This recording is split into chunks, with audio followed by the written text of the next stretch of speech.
V tokratni oddaji bo z mano varuška Živa, s katero sva se pogovarjala o tem, kako loviti ravnotežje med kariero in na drugi strani družino. Andrej, hvala za povabilo v oddajo. Z veseljem sem se udeležila tega pogovora. Upam, da bojo gledalci v najinem pogovoru našli tudi nekaj idej, kako uspešno loviti ravnotežje med družino, druženjem z otroki in svojim delom. Hkrati pa bi jih želela povabiti tudi na našo spletno stran, kjer bodo našli več kot 2000 idej, kaj početi z svojimi otroki. Hkrati pa jim lahko z našim delom olajšamo tudi organizacijo majhnih in velikih dogodkov.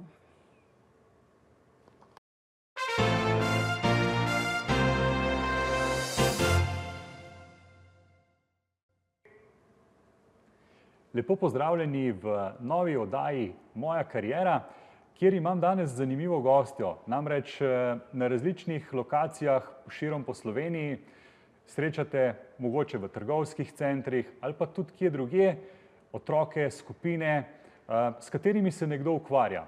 Namreč z mano danes je varuška Živa, pozdravljena. Pozdravljen. V ozadju boste tudi gledalci videli, se pravi, kaj v bistvu ti in tvoja ekipa vse počne. In pa čist za sam začetek, Živa, kako to, da si sploh prišla do tega? Veš, to vedno rad vprašam na začetku, da malo gledalci začutijo, se pravi, kje je tista strast. Ker v podjetništvu danes velikokrat rečemo, ja, najdi svojo strast in potem začni delati na tem, ne? Res je, res je. Izvoli. Moj moto je bil in še vedno je, počni tisto, kar bi delal tudi zastonj. Tako da jaz se res trudim, da vse stvari, oziroma vedno ne uspe, ampak večino stvari, ki jih delamo iz tega. Vse se je začelo pa v bistvu, ko sem bila že stara 20 let. Takrat sem se zaposlila v vrtcu, ampak nekako nikoli se nisem našla v tem sistemu. V vrtcu sem potem delala 1,5 leta in sem se odločila v bistvu, da dam odpoved in grem v zasebno varstvo. Zasebno varstvo sem sama vodila več kot 10 let, hkrati pa potem tudi skoraj dnevno pisala blog, kaj smo mi z mojimi otroki počeli. V bistvu blog je nastal iz tega, da bi bilo staršem lažje pustiti otroke pri meni v varstvu, da bi starši vedeli, kaj pač se njim v tem dopoldanskem času, ko so z mano, dogaja. V bistvu potem je pa iz tega tudi vse skupaj zrastlo. In iz tega bloga so prišle tudi prve stranke na ostalih področjih. Se pravi, prej so se tudi pogovarjala, ne, se pravi, imaš tudi, se pravi to, strokovni del usposobljenosti, ne, ker danes marsikdo bi, a veš, imel nekoga, ki mu čuva otroka, a ne. Sama si pa tudi rekla že prej, ko sva se pogovarjala pred snemanjem, ne, da enostavno je to, da zaupaš otroka nekomu, a ne, kar velik faktor. To je najbolj pomemben del, bi rekla. In jaz mislim, da ti neki medsebojni odnosi, tudi mi smo jih kot v varstvu, smo bili kot neka velika družina. Meni je bilo vedno v interesu, da me starši dobro spoznajo, ker če te starši poznajo in ti zaupajo, pač vse steče veliko lažje. Tako da to je bil en velik del in še vedno je mojega dela. A bi rekla, da je danes, smo v oddaji Moja kariera, ne, in predvsem z gosti se vedno pogovarjam, ne, kaj so bili neki mejniki, da so naredili nek karierni preskok. Ti si omenila, ne, ja, moj moto je, ok, delaj tisto, kar bi v bistvu delal tudi brezplačno, v narekovaju. Vemo, da v podjetništvu oziroma ne gre, ampak vseeno, ne, je v bistvu tako, ne, če delamo nekaj, kar nas veseli, nas izpopolnjuje, ker v bistvu ni vedno vse najbolj rožnato. In ravno takrat, ne, potrebujemo neko motivacijo, ki jo pa dobimo ravno skozi to, ne, da v bistvu počnemo tisto, kar nam je všeč. Kar nam je všeč. Če bi recimo se danes, recimo, če greš 10-15 let nazaj, še enkrat odločala, po kateri poti bi šla? Po isti, definitivno po isti poti. Bi vmes kdaj dodala malo več gasa, se pravi, tako kot pri avtomobilu, veš, Ne. da malo pospešiš, Ne. ali bi kdaj malo bolj na zavoro pritisnila? Jaz nikoli nisem bila človek, ki je da bi hotela vse na hiter. Moja rast je bila pač stalna, ampak počasna, oziroma ni bila počasna, jaz pravim, da je bila ravno prava. Tako da, vse se je res kot neka snežena kepa valilo, vse izhaja iz tega mojega varstva, iz tega mojega bloga. Vse stranke, ki so nas našle preko tega in vsi dogovori s podjetji, ki jih imamo, so tudi prišli v bistvu preko tega. In tudi neka zrelost je treba v podjetništvu, ko želiš tudi z velikimi delati, in mislim, da je vse v pravem času prišlo. No. Ok, super. Vmes še enkrat v ozadju imamo kar nekaj fotografij iz različnih stvari. Ja. Nam lahko vseeno malo poveš, tako, v bistvu, kaj vse počnete, zato Ja. da si znajo pač gledalci tudi predstavljati? Tako. Kaj je tisto delo, kar mogoče tudi malo vmes navežeš fotografijah. na stvari? a ne? Jaz se malo hecam, da mi smo tam, kjer so otroci, kar je res. Pač včasih smo imeli ogromno tudi Ali občasnih. tam, kjer so starši? Ne, tudi oboje. Mi smo raje tam, kjer so otroci. Dejansko delamo dogodke od 10 pa do 1500 otrok, kar pomeni, da manjše dogodke delamo v 3 igralnicah, trenutno dodajamo še 4.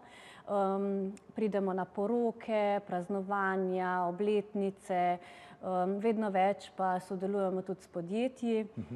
Recimo organiziramo, tole je bil družinski dan za eno podjetje v Tivoliju, tole so delavnice za Center Vič, kjer trenutno tedensko ustvarjamo.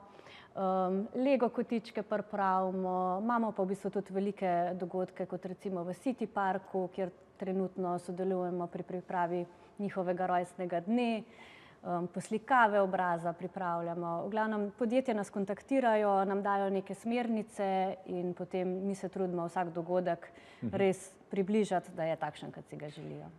Iz kje črpaš to kreativnost in to otroško inspiracijo? Ker v bistvu dela z otroci, a ne, je lažje zagotovo, če damo tega v ego stanjih, bi sicer rekli, svobodnega otroka zraven, a ne, da ni teh nekih omejitev pa to. Jaz sem že od malega rada ustvarjala. Se spomnim, da vsakič, ko sem šla k babici na obisk, so me tam čakali različni ustvarjalni kompleti in jaz sem ure in ure in ure sedela zraven, risala, ustvarjala, lepla. In v bistvu to se je vleklo čez celo moje življenje. Po osnovni šoli sem šla na oblikovno gimnazijo, tako da tudi tam je bil ta ustvarjalen del.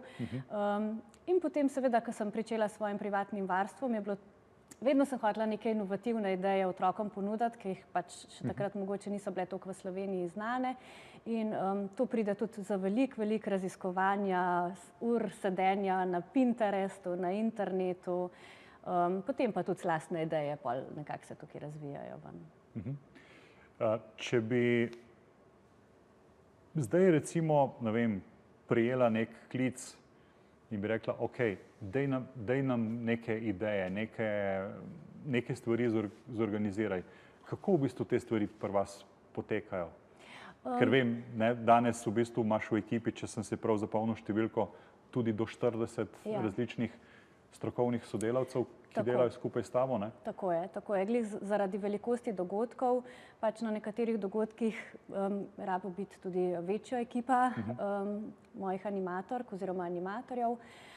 Ponavadi se s podjetjem pogovorimo prvo o njihovih željah, recimo, nekateri imajo željo po ekokotičkih, nekateri imajo željo po nekih tematskih zabavah in potem iz tega jaz pripravim nek plan. Veliko mi olajšajo zadeve, če mi vsaj približno okviran budžet povejo in potem jaz se vedno trudim priti nasproti in pripraviti čim boljše ideje, da smo pol vedno vsi zadovoljni. No, ta del bi sicer midva skozi pogajanja drugače rešila, a ne? Ker meni v osnovi tema, ki mi je najbolj zanimiva oziroma o kateri največ časa razmišljam, so v bistvu kako spreminjati navade ljudi. In seveda tukaj zraven so tudi, se pravi, pogajalske veščine, ne? In ti imaš zagotovo ene najbolj pristnih izkušenj s pogajalci, ne? Kako so otroci kot pogajalci? Ja, nam je najbolj važno, da so otroci zadovoljni. A ne? Tako da skozi leta smo tudi nekako našli načine, igre in točno že vemo, kaj približno njih prevzame. Ampak poleg otrok moramo mi navdušiti tudi starše. Tako da dejansko, tudi če so otroci zadovoljni, morajo biti zraven zadovoljni tudi starši, tako da moramo definitivno vedno ponuditi celoten paket za vse. Ampak ja, navdušenje otrok in to, da nekdo reče, to je bila pa najboljša zabava, na kateri sem bil v življenju, pač res poplača vas trud, ki je bil v zadnji. Super. Živa, midva se počasi približujeva, se pravi, da narediva eno kratko pauzo. In dragi gledalci, drage gledalke, kmalu spet nadaljujemo.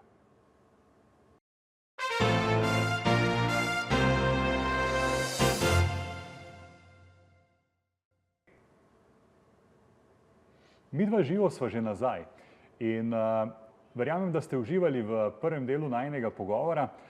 Jaz pa imam, Živa, zate eno tako malo, mogoče upam, da ne, no, težko vprašanje. In sicer, kako se pravi, iz enega dogodka na drugi dogodek za isto podjetje, ker z nekaterimi zagotovo delate dlje časa, ne, kako v bistvu presegate meje teh pričakovanj, se pravi, da, kot si sama rekla, da na koncu cilj vaš je, da otroci rečejo in tudi seveda starši, to je bila ena izmed najboljših dogodivščin, ki smo jo preživeli, ne vem, zadnjo uro, zadnji nekaj ur.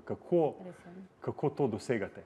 Ja, v čem je vaša drugačnost? Ja, to je v bistvu včasih težko povedati. Z nekaterimi podjetji sodelujemo res že dolga leta in tudi takšna sodelovanja mislim, da so najlepša. Zato, ker pride do tudi nekih medsebojnih prijateljskih odnosov, zelo odkritih odnosov in na tem lahko potem človek veliko gradi. Vedno pride za nekim dogodkom prvo neka ideja ali pa želja po neki tematiki in potem temu sledijo ure in ure in ure raziskovanja iz moje strani. In potem iz tega raziskovanja izluščim neke ideje, jih podjetju predstavim, potem oni povejo, v kateri smeri bi se začeli gibati in potem res, ko določimo nek grob okvir, potem se pa tisto pravo delo iz moje strani šele začne, ko je treba v bistvu zorganizirati, da vse na tisti dogodek pride, naročiti igrače, animatorje zorganizirati, igre prinesti, pač vse, kar potrebujemo, da se vse skupaj poklopi na takšnem dogodku. Tako da drugačni smo pa po moje iz tega stališča, ker dogodke redko kopiramo. Res se trudim, da je vsak dogodek, vsaj ti večji dogodki, ki so, drugačen in potem tudi iščem nove ideje. Saj ravno to je, ne, ti lahko, ne vem, imaš nek koncept, si ga, ne vem, že na podjetju X naredila, in malo kolobariš. To se pač normalno počne, to je sigurno, ampak recimo, predvsem kot si omenila, te večji trgovski centri ali pa res nekaj, ker veš, naši možgani so usmerjeni v to, kaj je novega, Nas recimo, ko pridemo na sestanek v kadrovsko službo, ali pa do prodajnega direktorja, vedno reče, kaj novega, kaj trendi, kaj je ono tretjo, In jaz vedno rečem, a zdaj želite kopirati nekoga, ali želite slediti nekaj, ali želite, se pravi, delati na tem, na svoje avtentičnosti, da boste to res vi in da si bojo potem zapomnili, In potem se tam začne verjetno debata v smer na podoben način tudi tebi, Najverjetneje, ja. Če bi tako rekla, v vsakem poslu, zdaj, mislim, jaz rečem to, tvoje delo, to je tvoj posel. Se pravi, od tega živiš, in v vsakem poslu so tudi manj sladke stvari. Definitivno. Pa pustva zdaj ta del, recimo, dogovarjanja z naročniki, pa potem, ne vem, da ni potrditve. Ampak vseeno, se pravi, koliko ti te izkušnje, ki jih imaš, se pravi, pri delu z otroci, pa prepoznavanje vseh teh različnih, različni smo si, koliko ti to pomaga v bistvu še na višjem nivoju delati z ekipo. Ker v končni fazi, a ne, jaz si predstavljam tako, a ne, tako, ker recimo, ne vem, če jaz delam nek coaching s klientom, a ne, klienta ne zanima, kakšne težave imam jaz, ne. In enako, se pravi, otrok... Ne zanima, kakšne so naše notranje težave. Točno tako, Tako ne. je. Koliko ti v bistvu te izkušnje pomagajo tudi pri vodenju ekipe? Zelo. Jaz veliko dam v ekipi na dobre odnose, na odkrite odnose, to, da se lahko v bistvu punce in fantje obrnejo na mene. Vedno se jih trudim sprejeti z odprtimi rokami. Dejansko res cenim, če pridejo do mene, pa mi povejo, lej Živa, to mi je všeč, a lahko to se nekako spremeni. Vsako leto naredim tudi anketo med njimi, anonimno anketo med njimi, da lahko mene ocenijo oziroma podajo predloge, kje bi se lahko izboljšave delale. In dejansko mislim, da nam zelo dobro uspeva. Ekipa se super razume med sabo. Seveda nam kakšna zadeva ponagaja, ampak moram prav potrkati na les, da imamo zelo dobre in odkrite odnose med sabo. No. Če bi recimo, ker si tudi sama rekla, ja, seveda itak pri vsakem podjetništvu pride tako, a ne, jaz vedno tako rečem, a ne, za paradnim konjem se vedno kadi. Se pravi, za konjem, ki je v bistvu ali prvi začel, ali kakorkoli, a ne, vedno je nek prah okoli, ne. Ljudje pač nas sledijo, vidijo, kaj je trendovsko in tako naprej, ne. Ampak kako recimo iz stališča, če bi zdaj rekla, iz stališča podjetništva gledaš na to? Ja, kopiranje v Sloveniji, sploh na mojem področju, je kar prisotno.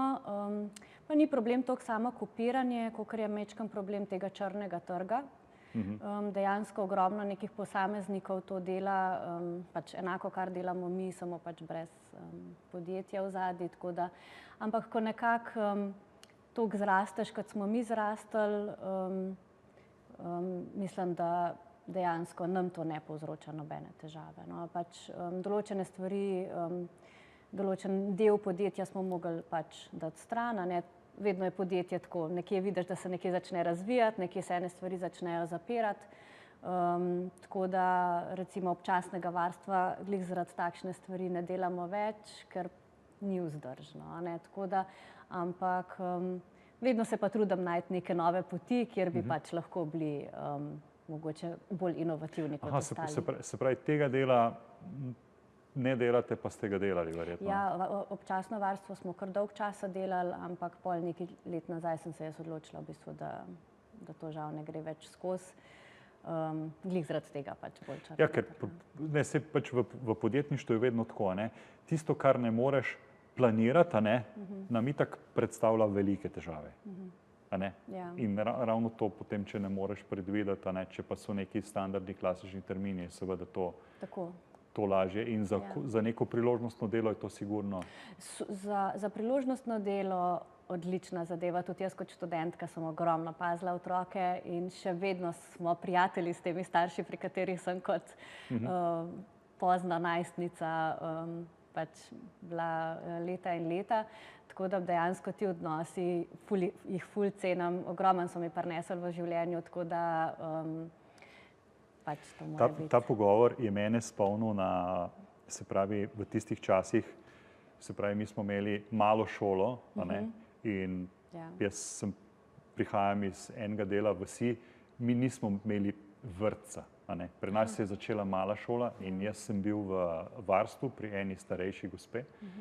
In seveda nisem bil sam, je še 1 leto, 2 leti starejša kolegica tudi bila tam, a ne. In prav večkrat se spomnim, a ne, kako sem jaz stal pri hladilniku. Ona je, se pravi v kuhinji, ona je stala pri kuhinjskih vratih in jaz sem proti njej iz hladilnika ven metal jajca. Tako da imaš tudi ti kakšno tako zanimivo anekdoto, dogodivščino, ki se ti je zagotovo zgodila pri tem, ker ljudje včasih, a ne, nas samo vidijo, aha, ti si tukaj zdaj, a ne. Ampak ne vidijo pa prehojeno pot, po kateri smo mogli priti, zato da lahko to sploh delamo, ne. Imaš kakšno tako anekdoto, ki seveda brez imen, priimkov. Veliko stvari se je dogajalo, tako da se zdaj ne spomnim. Tako, mislim, pozitivno mislim, no, ker jaz se ne spomnim, kaj je bilo. Jaz dejansko v svojem delu sem imela zelo malo slabih izkušenj. K meni res prihajajo krasni ljudje, sploh starši, ki so imeli pri meni otroke, so bili super, res smo imeli dobre odnose. Tako da dejansko zdajle na hitrico se ne spomnim. Edina stvar, ki mi ostaja v glavi, je, da vsakič, ko sem šla s temi mojimi 6 otroki na sprehod, vsak, ki je prišel mimo, je zgroženo vprašal: gospa, a to so vsi vaši? Ker mi smo bili res kot ena velika družina in potem sem se jaz vedno smejala, in sem rekla, ja, moji so do 4. In to je bilo nekaj let nazaj, ko si bila še malo mlajša in je seveda to bilo še bolj šokantno. Ja, tako. Ok, super, Živa. Kmalu spet nazaj z vami v živo, tako da nadaljujeva še zadnji del, kjer bova skušala najti tudi kakšen predlog, kakšno idejo za vas, da boste lažje sami mogoče poskrbeli za svoje otroke, drugače pa seveda varuška Živa vedno na voljo.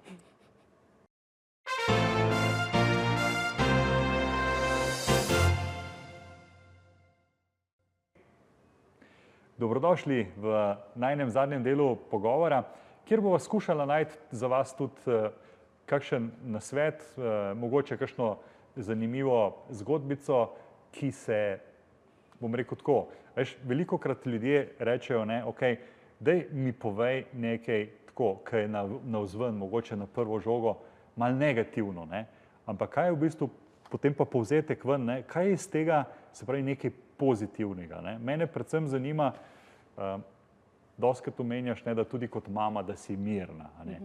Od kje črpaš to mirnost? Od kje iz vesolja jo v tistem danem trenutku? Ker otroci so imajo neko svojo vizijo, kaj bi počeli. Tako, kot sem prej tudi na začetku rekel, v bistvu se želijo pogajati. In kje v bistvu s to mirnostjo, kje črpaš to mirnost?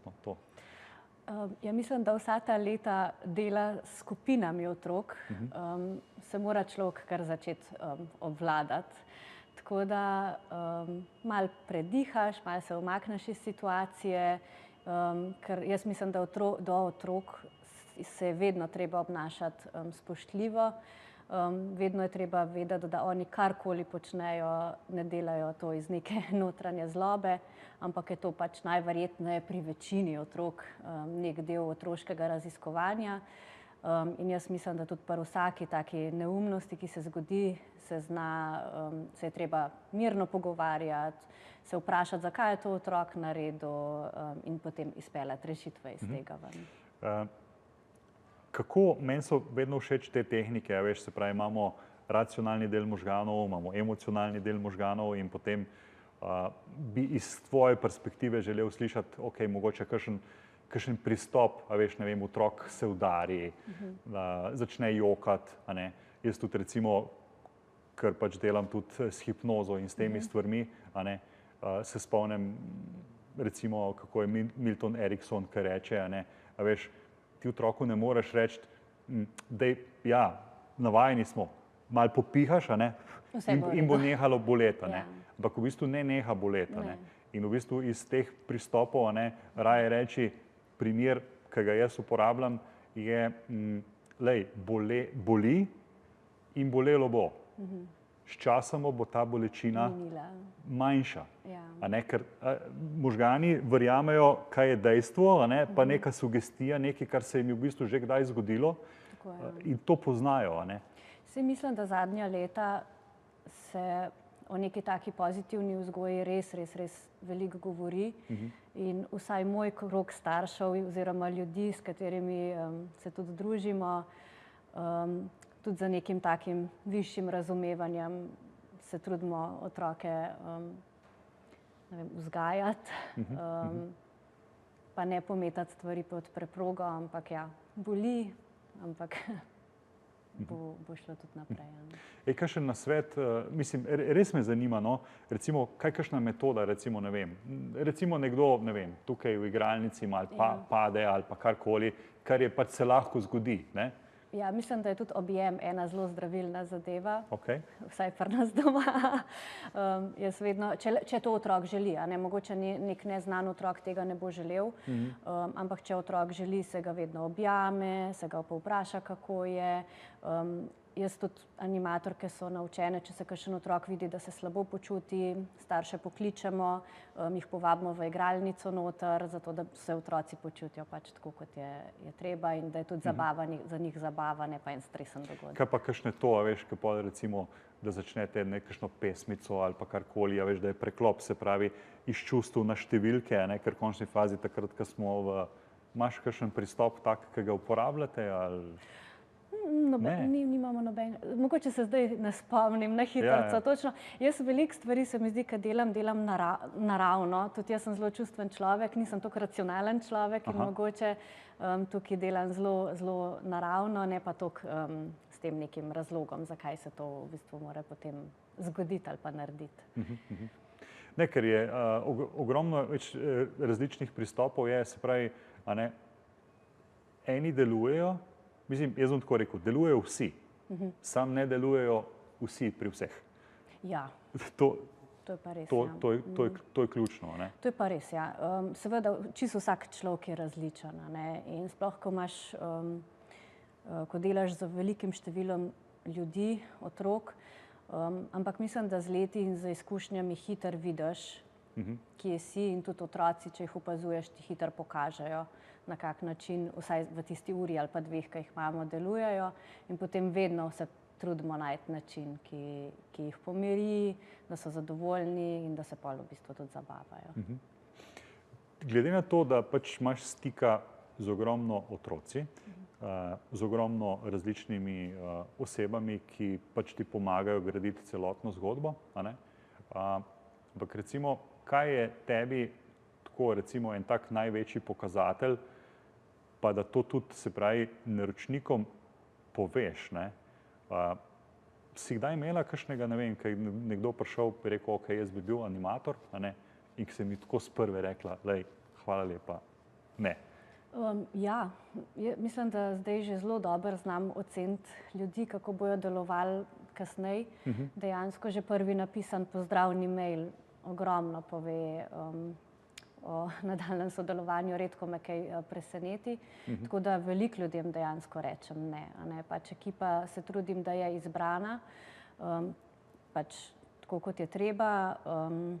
Lahko tudi nekdo gre delati, pa potem vidimo, da pač ne deluje v ekipi in potem sodelovanja pač tukaj ne more biti, ker meni je res pomembno, da pač ljudem, ki delajo, zaupam in njim zaupam in pač tukaj tudi ne pride zraven. Ja, saj to je ena izmed ključnih stvari, a ne, ker v bistvu jaz vedno tako rečem, a ne, kdo nas plačuje, a ne. Plačujejo nas stranke.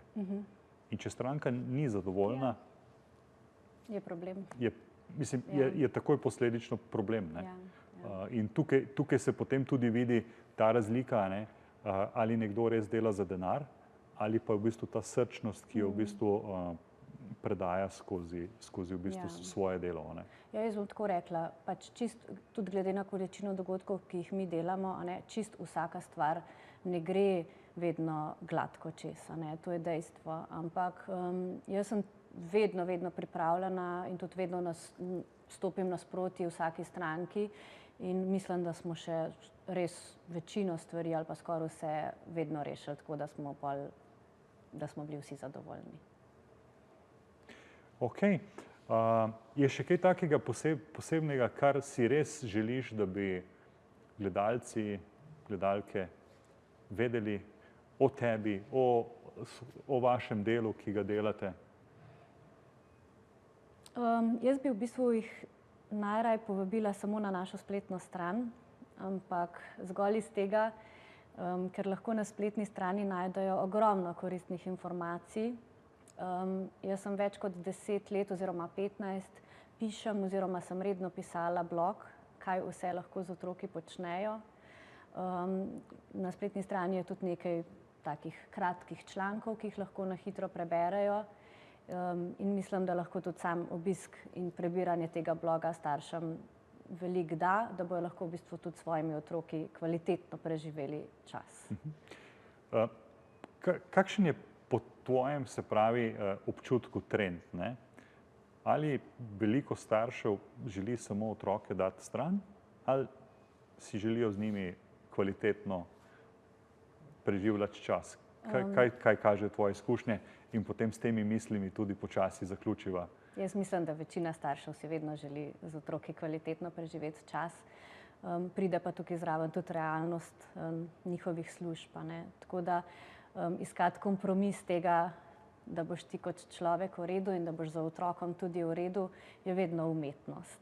Tako da mislim, da je tukaj vedno treba najti nek kompromis, da so na koncu pol vsi zadovoljni, tako otroci kot starši. Vedno pa pravijo, da boljš preživeti pol ure na dan z otrokom, pa biti takrat 100% zraven, kot cel dan pa v bistvu biti sam na telefonu zraven, pa v bistvu si zraven, pa nisi zraven. Živa, hvala ti za tvoj prijeten pogovor in pa tudi obisk v studiu.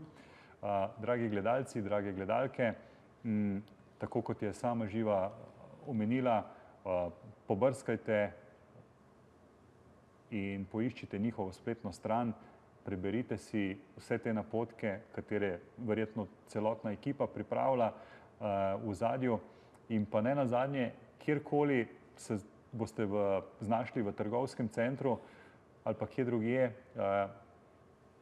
obstaja velika verjetnost, da je v ozadju tvoja ekipa. Tako da, Živa, hvala še enkrat in srečno še naprej. Hvala tudi tebi.